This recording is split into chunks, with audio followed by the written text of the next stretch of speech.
어렵고 딱딱한 경제 뉴스를 쉽고 재미있게 또 알차게 전해드립니다. 경제기자 M 이현재입니다.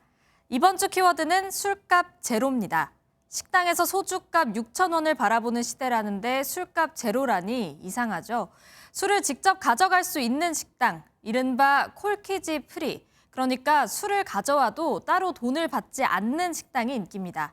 한 맛집 플랫폼의 콜키지 프리 검색량은 1년 새에 40% 넘게 뛰었고요. 식당 예약 애플리케이션에 전용 배너가 생겨나기도 했습니다. 술 애호가들은 이렇게 콜키지 프리 지도까지 만들 정도라는데 분위기가 어떤지 현장에 나가 살펴봤습니다. 콜키지 프리인 한우 전문점입니다.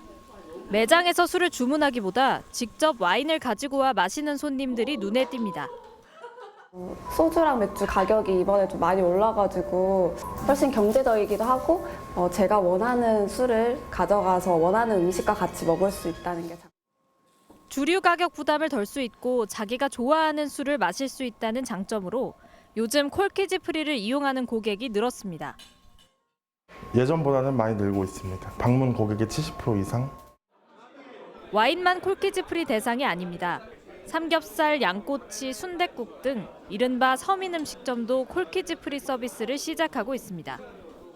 주류 매출은 줄지만 콜키지 프리 이후 오히려 가게 매출이 늘었다고 합니다.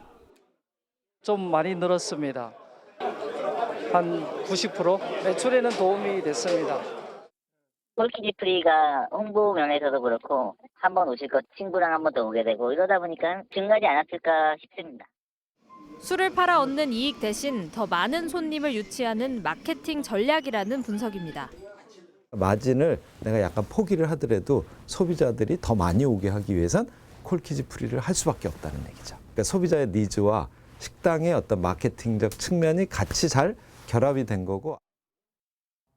MZ세대가 이렇게 콜키지 프리 식당을 좋아하는 이유가 뭘까요?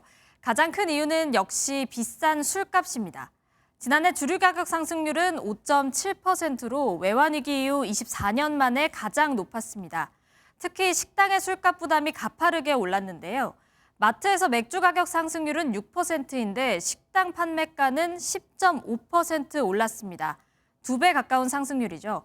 소주도 지난해와 달리 올해는 그 차이가 3%포인트 가까이 납니다.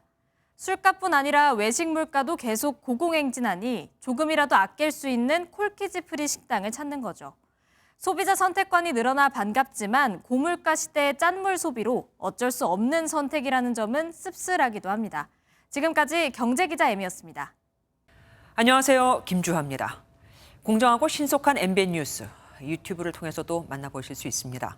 특히 더 많은 뉴스와 라이브를 보고 싶으시다면 오른쪽을 눌러서 구독하시면 됩니다.